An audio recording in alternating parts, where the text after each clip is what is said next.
क्या आपको भी घर बनाया जाता है, घर बनता है, सब्जियां बाजार में बिक रही है, सब्जियों को बाजार में बेचा जा रहा है?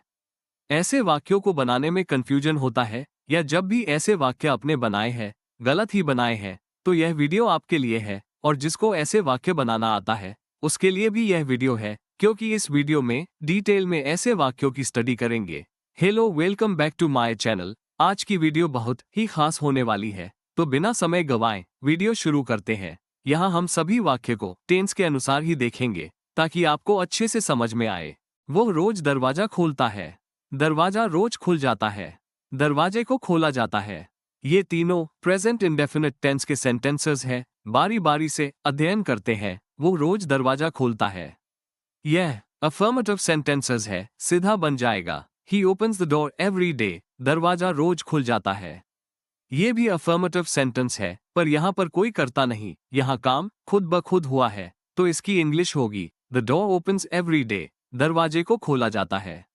ये पैसिव वॉइस का अफर्मेटिव सेंटेंस है। यहाँ पर काम तो किसी कर्ता ने ही किया है, पर यहाँ पर उस कर्ता का उल्लेख नहीं है, सिर्फ काम पर जोर दिया गया है, तो इसकी इंग्लिश होगी द डोर इज ओपन्ड।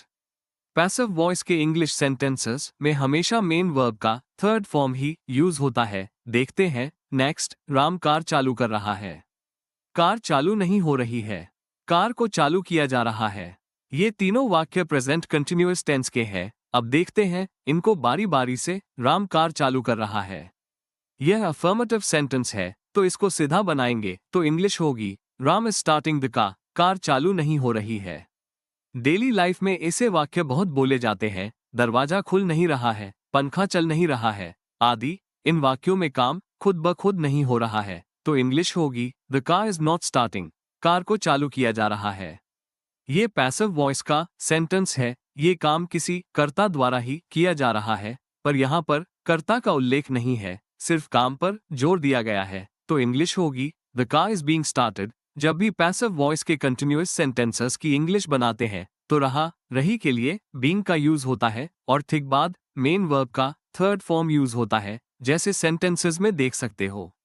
तो देखते हैं। नेक्स्ट, राम ने दुकान खोल दी है। दुकानें खुल गई है। दुकान को खोला जा चुका है। दुकान खुली है। ऊपर के तीनों प्रेजेंट परफेक्ट टेंस के सेंटेंसेस हैं। आप देखते हैं बारी बारी से। राम ने दुकान खोल दी है। ये परफेक्ट का अफर्मेटिव सेंटेंस है, तो इंग्लिश होगी Ram has opened the shop. दुकानें खुल गई है।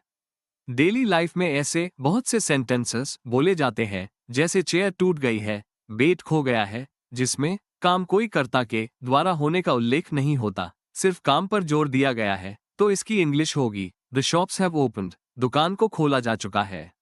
ये पैसिव सेंटेंस है, जिसमें काम तो किसी कर्ता के द्वारा होने का बोध हो रहा है, पर कर्ता का पता नहीं है। यहाँ सिर्फ काम पर जोर दिया गया है, तो इस वाक्य की इंग्लिश होगी the shop has been opened. जब भी परफेक्ट के पैसिव सेंटेंसेस की इंग्लिश बनाते हैं, तो हेल्पिंग वर्ब हैज या हैव बीन का यूज होता है और बाद मेन वर्ब थर्ड फॉर्म का यूज करते हैं। सेंटेंस में देख सकते हो दुकान खुली है। ये सिंपल सेंटेंस है, इसकी इंग्लिश सीधी होगी द शॉप इज ओपन। तो देखते हैं। नेक्स्ट, उसने बेट तोड़ दिया। बेट टूट गया। बेट को तोड़ा गया। ये तीनों वाक्य पास्ट इंडेफिनिट टेंस के हैं। उसने बेट तोड़ दिया। यह अफर्मेटिव सेंटेंस है, इसकी सीधी इंग्लिश होगी ही ब्रोक द बैट। बेट टूट गया। डेली लाइफ में हम ऐसे वाक्य बहुत बोलते हैं, जैसे कार चालू हो गई, दरवाजा खुल गया आदि, तो इसकी इंग्लिश होगी द बैट ब्रोक। बेट को तोड़ा गया। ये पैसिव का सेंटेंस है। यहाँ पर भी बेट को तोड़ने वाले का उल्लेख नहीं है, सिर्फ बेट का उल्लेख है the bat was broken. Past indefinite tense के पैसिव वॉइस के सेंटेंसेस में हेल्पिंग वर्ब विस व के ठीक बाद मेन वर्ब थर्ड फॉर्म का यूज होता है, जैसे सेंटेंस में देख सकते हो। तो देखते हैं। नेक्स्ट, वो कपड़े सुखा रही थी। कपड़े सूख रहे थे। कपड़ों को सुखाया जा रहा था। ये पास्ट कंटिन्यूअस टेंस के वाक्य है। अब देखते हैं बारी बारी से। वो कपड़े सुखा रही थी। ये कंटिन्यूअस का अफर्मेटिव सेंटेंसेस है, जिसमें कर्ता के द्वारा काम हो रहा है, तो इंग्लिश होगी she was drawing the clothes. कपड़े सूख रहे थे। ये भी कंटिन्यूअस का ही सेंटेंस, जिसमें काम खुद ब खुद हो रहा है, तो इंग्लिश होगी द क्लोथ्स वर ड्राइंग। ऐसे वाक्य में कर्ता कोई निर्जीव चीज होती है, उसी के अनुसार हेल्पिंग वर्ब लगाते हैं और फिर मेन वर्ब में आईएनजी लगाते हैं, जैसे इंग्लिश सेंटेंस देख सकते हो। देखते हैं अगला वाक्य, कपड़ों को सुखाया जा रहा था। यहाँ पर काम कर्ता के द्वारा ही हुआ है, पर कर्ता का उल्लेख नहीं है, सिर्फ काम पर जोर दिया गया है। इस कारण ही ऐसे वाक्यों को पैसिव सेंटेंस बोलते हैं। तो इंग्लिश होगी the clothes were being dried. यदि पैसिव सेंटेंसेस को अच्छे से समझना हो तो इस वीडियो की डिस्क्रिप्शन बॉक्स में पैसिव सेंटेंस के वीडियो की लिंक है। इस वीडियो के खत्म होने के बाद उस वीडियो को जरूर देखना, बहुत अच्छे से समझाया गया है। अब देखते हैं नेक्स्ट, मैं अंडे उबाल चुका था। अंडे उबल चुके थे, अंडों को उबाला गया था। ये तीनों वाक्य पास्ट परफेक्ट टेंस के हैं। अब देखते हैं इनको बारी बारी से। मैं अंडे उबाल चुका था। यह अफर्मेटिव सेंटेंसेस है जिसमें कर्ता के द्वारा काम पूर्ण किए गया है। तो इंग्लिश होगी I had boiled the eggs. अंडे उबल चुके थे।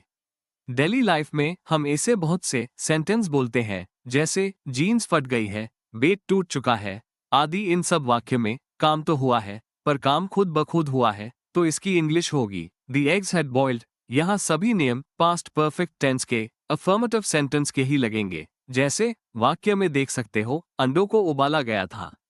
यहाँ पर काम तो किसी कर्ता ने ही किया है, पर कर्ता का उल्लेख नहीं है, सिर्फ काम पर जोर दिया है। तो इसकी इंग्लिश होगी the eggs had been boiled. जब भी पैसिव सेंटेंस की इंग्लिश बनाते हैं तो मेन वर्ब का थर्ड फॉर्म ही यूज होता है, जैसे इंग्लिश सेंटेंस में देख सकते हो। तो देखते हैं नेक्स्ट, कल वो दरवाजा खोलेगी। दरवाजा खुल जाएगा, दरवाजे को खोला जाएगा। ये तीनों वाक्य फ्यूचर सिंपल टेंस के हैं। अब देखते हैं इनको बारी बारी से। कल वो दरवाजा खोलेगी, यह अफर्मेटिव सेंटेंसेस है। तो इंग्लिश होगी she will open the door tomorrow. दरवाजा खुल जाएगा। डेली लाइफ में हम ऐसे वाक्य बहुत बोलते हैं जैसे कपड़े उड़ जाएंगे, बेड टूट जाएगा आदि। इन सब वाक्यों में काम खुद ब खुद हो रहा है। तो इस वाक्य की इंग्लिश होगी द डोर विल ओपन। ये भी फ्यूचर सिंपल का अफर्मेटिव सेंटेंस ही है। दरवाजे को खोला जाएगा। यहाँ पर काम तो किसी कर्ता ने ही किया है, पर कर्ता का उल्लेख नहीं है, सिर्फ काम होने पर जोर दिया है। तो इंग्लिश होगी the door will be opened. ऐसे ही वाक्य को पैसिव सेंटेंसेस कहते हैं। अब देखते हैं नेक्स्ट, वो कल शाम तक कबूतर उड़ा चुके होंगे। तार जल गया होगा, कबूतरों को उड़ाया जा चुका होगा। ये तीनों वाक्य परफेक्ट टेंस के हैं। अब देखते हैं इनको बारी बारी से। वो कल शाम तक कबूतर उड़ा चुके होंगे, ये फ्यूचर परफेक्ट टेंस का अफर्मेटिव सेंटेंस है। तो इसकी इंग्लिश होगी they will have flown the pigeons by tomorrow evening. तार जल गया होगा।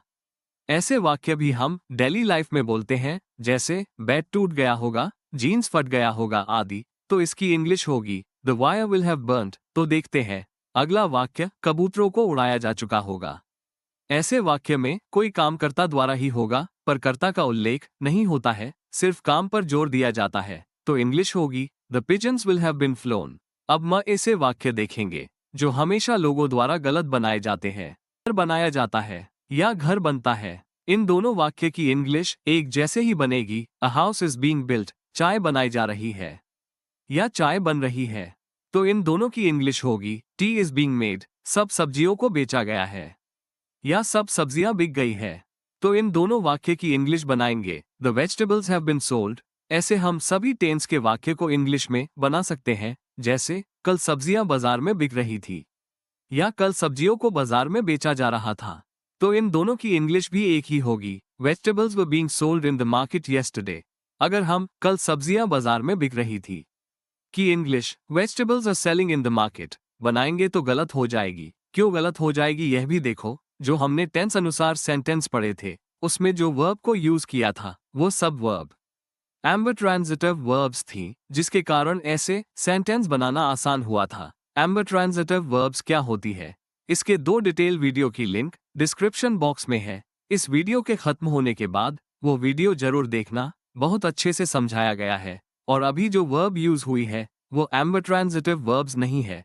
अंतर स्क्रीन पर देख सकते हो। अब ये क्लास यहीं समाप्त होती है। यदि इस क्लास में कोई कंफ्यूजन हो या मन में कोई सवाल हो तो कमेंट बॉक्स में कमेंट करें। Please like, subscribe and share.